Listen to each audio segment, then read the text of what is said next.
Hello friends, welcome to Radiant Competition Classes. मैं आज आप लोगों के समक्ष इंडियन पॉलिटी के 10 अति महत्वपूर्ण प्रश्न जो 70वीं बीपीएससी और बीपीएससी टीआरई 3 साथ ही साथ शिक्षक भर्ती से संबंधित जितने भी एग्ज़ाम हैं उन तमाम के लिए और रेलवे से संबंधित जितने एग्ज़ाम है उनके लिए, एसएससी के लिए, सभी के लिए ये सवाल इम्पॉर्टेंट है दोस्तों। तो चलिए स्टार्ट करते हैं। पहला सवाल है, 1957 में किस समिति ने भारत में त्रिस्तरीय पंचायती राज की सर्वप्रथम सिफारिश की थी?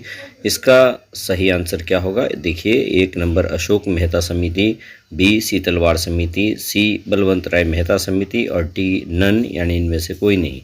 तो इसका सही आंसर जो होगा, इसका सही आंसर हो जाएगा ऑप्शन नंबर सी यानी बलवंत राय मेहता समिति। कहने का मतलब है कि भारत में जो त्रिस्तरीय पंचायती राज की शुरुआत की थी बलवंत राय मेहता समिति 1957 ईस्वी में, और जबकि अशोक मेहता समिति द्विस्तरीय था। ये भी क्वेश्चन बहुत बार पूछा जाता है।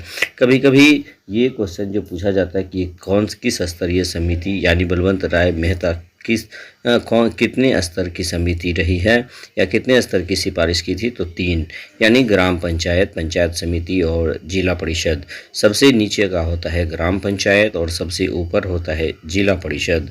उसके बाद देखिएगा अगला नंबर का सवाल। दूसरा नंबर का सवाल है कि वह राज्य जिसने सबसे पहले पंचायती राज स्वीकार किया था।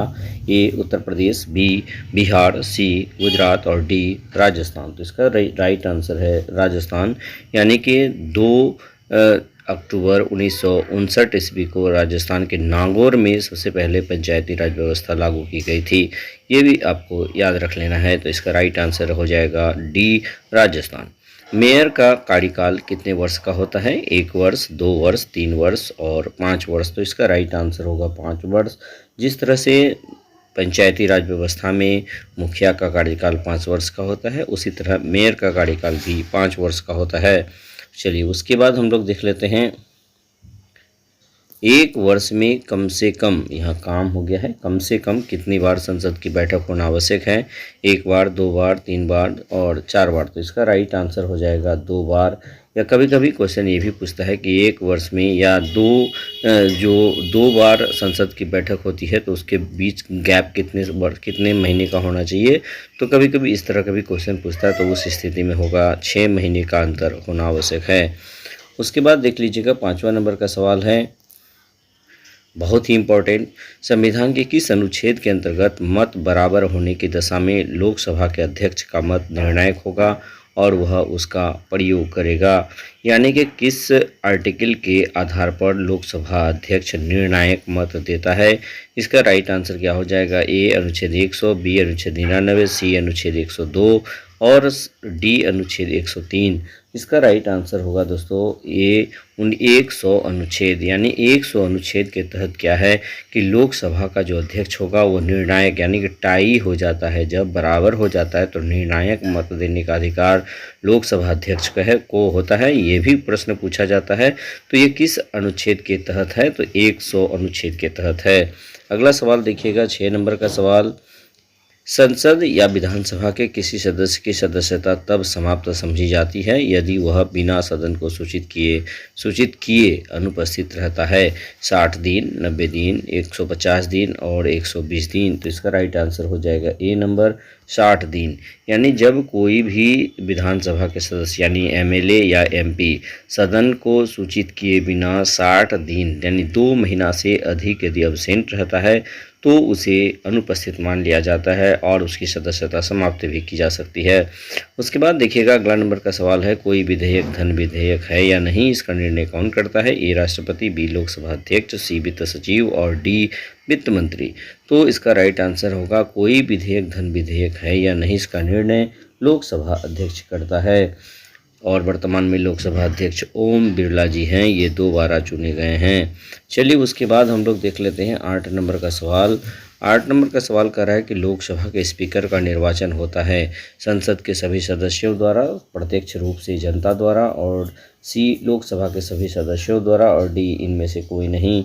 तो इसका राइट आंसर क्या हो जाएगा दोस्तों? इसका राइट आंसर हो जाएगा लोकसभा के सभी सदस्यों के द्वारा, यानी कि जो लोकसभा के ही सदस्य होते हैं उन्हीं के द्वारा लोकसभा के स्पीकर का चुनाव होता है।